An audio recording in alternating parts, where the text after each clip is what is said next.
Bom dia, hoje é 15 de setembro de 2023, mais uma sexta-feira aqui na Faria Lima, sextou e vamos comentar, eu, Carlos Caval e aqui, como sempre, Marcos Demarque, nosso economista-chefe, a saraivada aí, o conjunto muito grande de indicadores econômicos, né, que foi o foco dessa semana. Então, primeiro comentar um pouco dos dados de inflação nos Estados Unidos e aqui também, o IPCA, e como ao mesmo tempo, né, nós continuamos vendo uma atividade econômica resiliente também lá fora, dados aí que tivemos essa semana, e muitos dados aqui no caso da economia brasileira, né, configurando aí provavelmente um terceiro tri também, que possa até surpreender do ponto de vista de atividade mais uma vez, embora estejamos ainda muito no começo.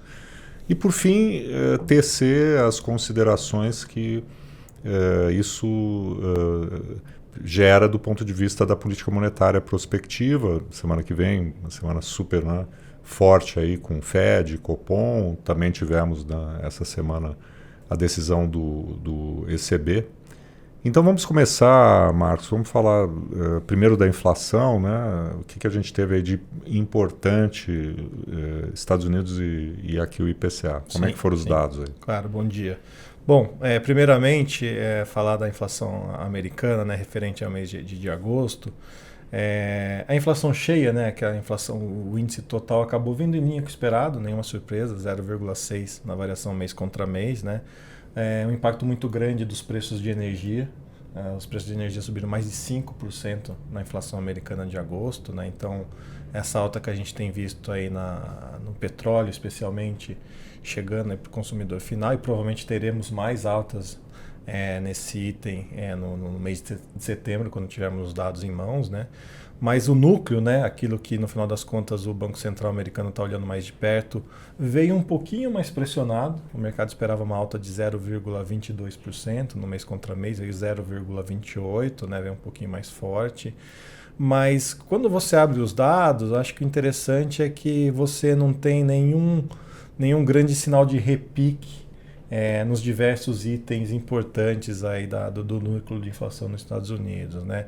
É uma desaceleração que está acontecendo de maneira mais lenta e não uma reaceleração de itens específicos. Por isso que acho que o mercado acabou meio que reagindo de maneira um pouco mais positiva, mesmo com a surpresa altista aí da inflação por lá. E acho que no final das contas essa é a realidade que a gente provavelmente vai observar ao longo aí de vários meses, né? Uma desinflação que vai acontecendo muito aos poucos, alguma coisa aqui acolá dando alguma pontualmente uma alta um pouco mais forte, um pouquinho mais para baixo. Por exemplo, veículos, né, nos últimos meses tem acontecido isso por lá, altas um pouco mais fortes, quedas um pouco mais fortes, né? Então tem uma variabilidade bastante grande.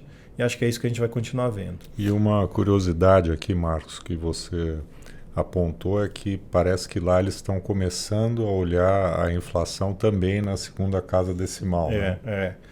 Para quem trabalha no mercado financeiro, né, uma coisa muito curiosa é que quando você olha o consenso das expectativas, o mercado brasileiro sempre faz a projeção com duas casas decimais. O IPCA vai ser 0,23, 0,44, 0,12, né?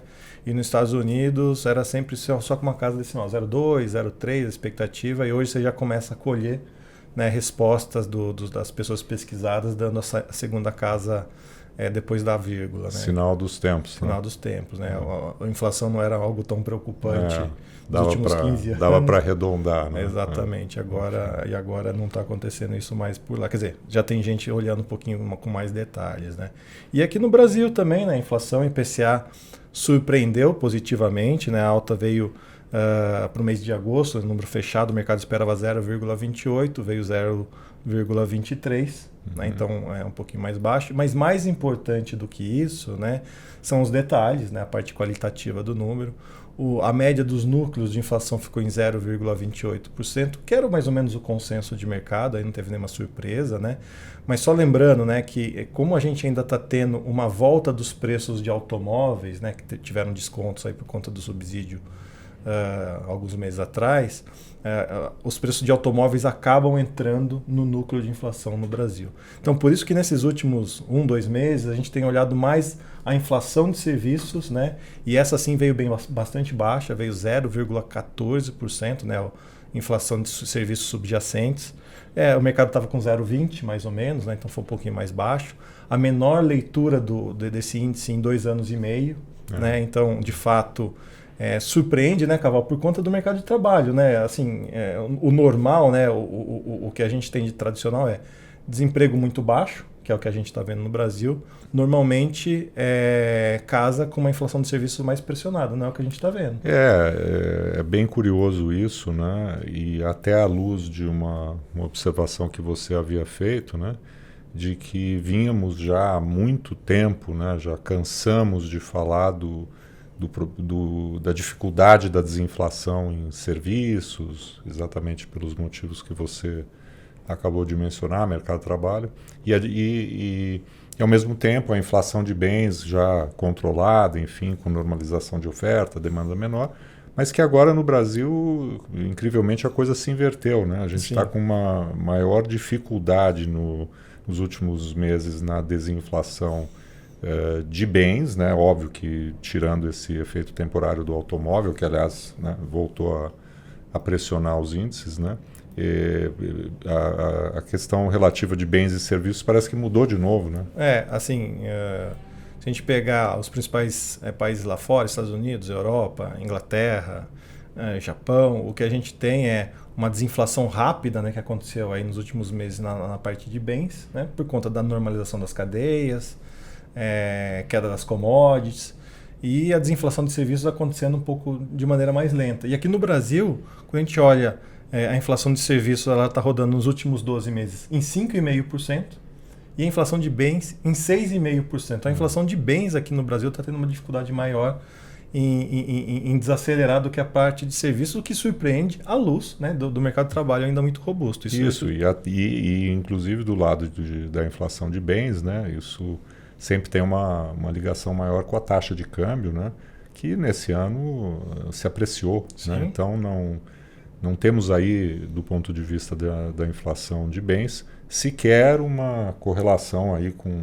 pressão de dólar, até pelo contrário, né? Deveria estar aliviando a inflação de bens. E lá fora, lembrando que as dificuldades que eles têm lá na inflação de serviços são mais importantes pelo peso maior, né, que os serviços lá fora têm vis-à-vis os bens em relação à nossa cesta de consumo no Brasil. Né? E só trazendo também outra realidade, né? Nossa indústria está fraca. Né? Se a gente olhar a composição do crescimento brasileiro que tem surpreendido aqui nos últimos meses, nos últimos trimestres, né? A surpresa negativa é o desempenho da própria indústria, né? O que deveria, por si só, né, justificar talvez preços não tão elevados, assim, não é o que a gente está vendo. Né? E até gostaria que você comentasse um pouco aí o lado da atividade aqui no Brasil, os indicadores aí que começam a aparecer do terceiro trimestre, né? Mas é notável o progresso que temos tido aqui no Brasil na desinflação, com todas as dificuldades que a gente tem comentado, experimentado há algum tempo, mas com uma atividade ainda bastante resiliente, o que me parece até reforçar muito a ideia da importância da ancoragem, né, das expectativas. Né? Se elas estão, né, mais ancoradas, não que as nossas estejam totalmente ancoradas, né, mas elas estão, vamos dizer, mais próximas da meta do que já estiveram no início do ano. Né? E acho que isso tem contribuído para uma trajetória mais benigna da inflação. As projeções têm sido revistas para baixo, né, em 2023, não obstante a atividade bastante resiliente e surpreendendo para cima. Essa semana especificamente, né, saíram os indicadores de serviço, né, a PMS, né, Pesquisa Mensal de Serviço, e a Pesquisa Mensal de Comércio. A Pesquisa Mensal de Serviço mostrou uma alta dentro do esperado, 0,5%, né, para julho, 0,5% na comparação com junho, né? Então não trouxe nenhuma grande surpresa, mas quando a gente abre, né, a composição do indicador, o que tem de interessante é que continuamos a ver uma melhora dos serviços prestados às famílias, né, coisa que não foi o que aconteceu até o final do ano passado. Né? Então, serviços prestados à família que vem ganhando a importância, acelerando recentemente, né? E serviços prestados às empresas um pouco mais, mais devagar, né? Tirando ali um pouco setores de serviços financeiros que estão bem, né? Transporte, a parte de logística está muito forte, sugerindo, né, entre outras coisas, que a questão de grãos, né, continua muito bem, né? É uma proxy, né? Quanto mais a gente tem de atividade forte na parte de logística, sugere que a safra está indo bem, né? Então, acho que a composição de alguma coisa que vem do serviço é que surpreende não, está mudando um pouco em relação ao que a gente observou até alguns meses atrás, né? E a pesquisa mensal do comércio, né, que basicamente é o varejo, veio um pouco melhor que o esperado na hora que a gente desconsidera vendas de automóveis. O esperado era 0,5 de variação no mês contra mês, veio 0,7. Isso tudo isso mês de julho, né? Tudo mês de julho, né? Então, até mesmo no comércio varejista, alguma boa surpresa aí. Como eu disse, o que chamou atenção pelo lado negativo foi a queda de mais de 6% nas vendas de automóveis, mas isso está muito ligado também a uma retração após o estímulo que foi dado pelo governo nos meses mais recentes, acho que é normal, né? Mas tudo caminhando, né, para a gente ter de fato um PIB aí mais próximo de 3%, né, no ano, né? Ainda que as projeções correntes para o atual trimestre, né, para o terceiro trimestre, sejam ainda muito preliminares, perto de 0%, 0,1% de alta, muito pouco, mas acho que vai dando um tom, né, de que, de fato, para o ano a gente vai ter um dos melhores desempenhos no mundo desenvolvido, né? Eu vi, inclusive, agora a luz... Subdesenvolvido, emergente. Emergente. À luz dos dados aí que saíram ontem e hoje, né, que você descreveu, a XP reviu ou atualizou o seu PIB esperado, o tracker, né, deles de PIB para o terceiro trimestre agora, né, em menos 0,1, né? Então, algo próximo de zero nesse trimestre já seria bastante positivo, à luz, né, dos dois anteriores e recentemente os dados do segundo TRI, que garantem esse carrego aí já de cerca de 3%, 3,1%, né? Então a gente estaria nesse sentido bem posicionados, né, para alcançar esse PIB aí de 3%. Né? Nos Estados Unidos também tivemos dados aí essa semana, dados de varejo, né? Acho que não surpreendeu tanto, mas também indicando aí uma atividade resiliente. Né? Os dados do varejo em si nos Estados Unidos para o mês de agosto não tiveram maior surpresa. Foi um pouquinho melhor que esperado, mas teve uma revisão negativa para os meses anteriores. Mas acho que o mais importante que pontuar esse indicador é olhar o conjunto dos indicadores de atividade, né, que estão vindo robustos. Não são números espetaculares, mas estão vindo robustos para essa etapa do ciclo. Né? Acho que é importante trazer o contexto. Né? Você saiu de um juros praticamente de 0%, trouxe para 5,5%, e a gente continua vendo a economia crescer acima do potencial. Então a gente teve o varejo. Agora há pouco saiu o primeiro indicador de manufatura para o mês de setembro, né? O PMI da região de Nova York, né? O Empire Manufacturing, veio forte. Acima do esperado. A gente teve os indicadores de ISM nas últimas semanas também caindo para o lado mais forte. Né? Então, o que chama a atenção é que para esse momento do ciclo, a gente ainda está colhendo indicadores que sugerem uma economia aí se expandindo acima do potencial. Né? E acho que é dentro dessa perspectiva que a gente tem que pensar, por exemplo, a política monetária nos Estados Unidos.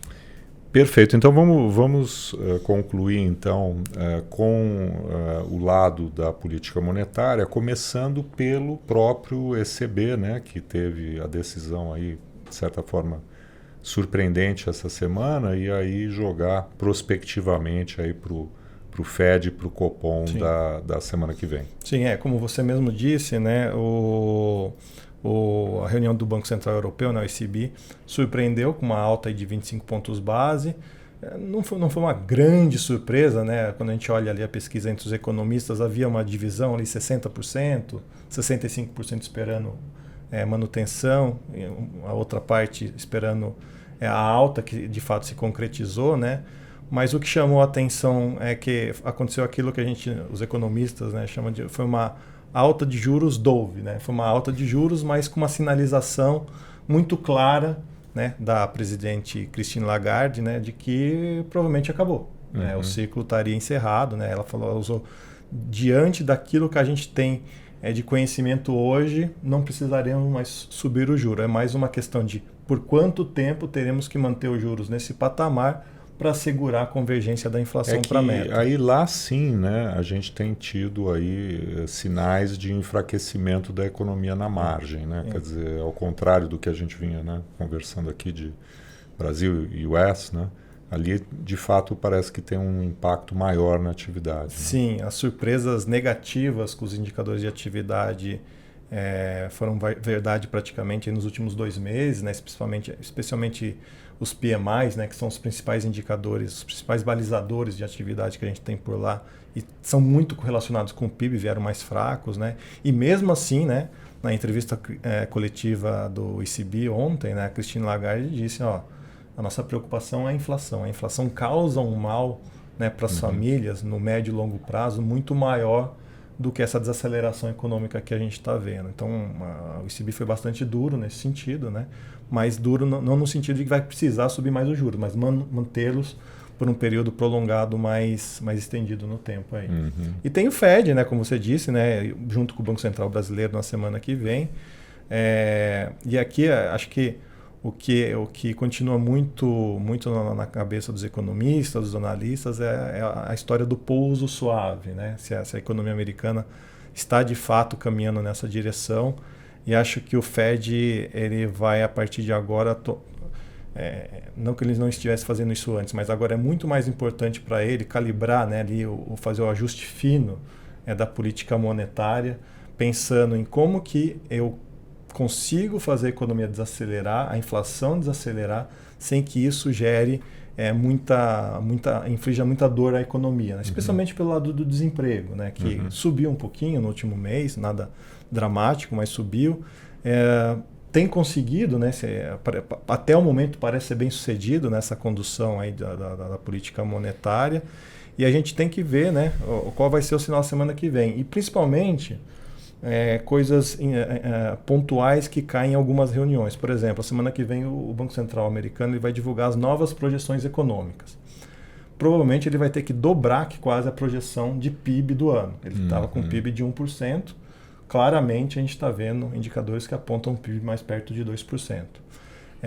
Na última projeção que ele soltou em junho, ele vislumbrava mais um aumento de juros para esse ano. Será que ele vai manter esse cenário de que será necessário, mesmo que ele não suba essa reunião, que é o que é claramente esperado pelo mercado, será que em novembro ou dezembro ele sinaliza que teremos uma alta possível por vir aí? Ele vai deixar isso nas projeções? É outro ponto de atenção. E o outro ponto que eu acho que tem potencial para ter uma mudança importante é que para o ano que vem, né, pegando as projeções que ele fez em junho, tinha 1 ponto percentual de corte de juros da taxa básica de juros, né, 100 bips. Será que será mantido em 100 bips? Será que tem a chance de montante de afrouxamento monetário esperado para o ano que vem ser menor? Acho que tem um potencial para isso. Né? Acho que essa vai ser a calibragem que o Fed vai tentar passar um pouco na reunião da semana que vem. Interessante. E do ponto de vista do Copom, a leitura dos indicadores recentes, de um lado uma inflação mais benigna, mas de outro, né? E inclusive no ponto que é bastante sensível ao Copom, que é a inflação de serviços, né? Mas do outro lado, contrabalançando isso, nós temos uma atividade surpreendendo positivamente, e também as expectativas de inflação que permaneceram, né, naquele ponto em que não houve a convergência das inflações mais longas para as metas estabelecidas de 3%. Né? A minha expectativa é que seja uma reunião um pouco emocionante do Banco Central brasileiro aqui, né? Porque, como você bem disse, as expectativas de inflação não evoluíram, né? Aí ele botou isso como uma condição sine qua non para ele possivelmente imaginar aí uma aceleração na queda da Selic, né? Dado que isso não aconteceu, então não tem muito para avançar aqui. Ele vai reconhecer que a inflação está um pouquinho mais benigna, né? Mas por outro lado, né, um PIB muito mais forte, dados de atividade robusto, desemprego baixo, né, traz aquela discussão, né, de PIB potencial, qual que é o hiato do produto. Acho que isso vai ser colocado ali de maneira, acho que bastante descritiva, que vai ser interessante acompanhar. Mas acho que o ponto é esse, né, Caval? Tanto aqui no Brasil como nos Estados Unidos, né, acho que a atividade, né, de maneira geral, impede, né, o Banco Central americano de sinalizar que em algum momento ano que vem ele possa vir a cortar os juros, e aqui a gente tem uma aceleração nos cortes. Né? Acho que a gente está tendo, por enquanto, um grande ajuste, né, de política monetária sem causar muita dor na economia. Isso é o que me chama atenção, talvez não só no Brasil, nos Estados Unidos, mas quando a gente olha em outros lugares do mundo, uma sensação de que todo ajuste de política monetária não infligiu muita dor na sociedade. Né? Será que é isso que a gente vai continuar observando nos próximos meses? Acho que esse é um grande ponto de interrogação que a gente tem para frente. E aqui esse processo de corte de juros a gente pode considerar, do ponto de vista histórico, bastante peculiar, porque nós estamos cortando juros quando os principais bancos centrais, né, o ECB subiu juros, o Fed, né, talvez até não suba mais, mas deve manter uma taxa elevada por mais tempo, e nós estamos cortando juros, né, sinalizamos cortes adicionais, e a moeda está muito bem comportada, de um lado pelo lado do câmbio, né, que continua sendo suportado pelo fluxo, né, de comércio exterior, muito favorável, enfim. Por outro lado, com muita incerteza na área fiscal, um tema que depois a gente pode voltar a comentar, né? Muita incerteza com os dados do ano que vem, não só da receita, mas do lado da despesa também.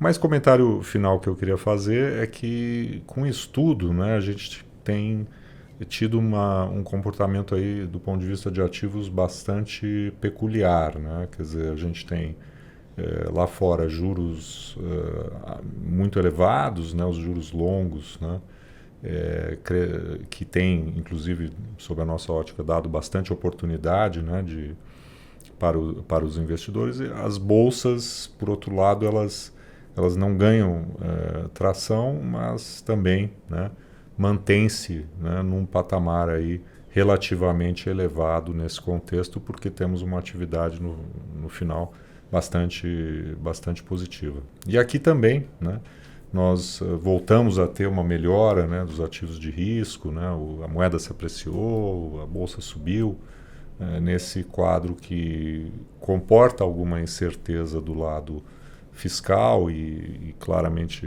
é o nosso fundamento negativo, mas por outro lado, né, estamos crescendo, a inflação recuando e tem uma trajetória de queda de juros que parece ser, né, amparada por esse fundamento aí da melhora da inflação. Isso também ajuda aí na recuperação dos ativos de risco, da bolsa, enfim. Bom, acho que ficamos por aqui nessa sexta-feira e voltamos na semana que vem, evidentemente com um grande foco aí nas reuniões do nosso BC e do Fed, né?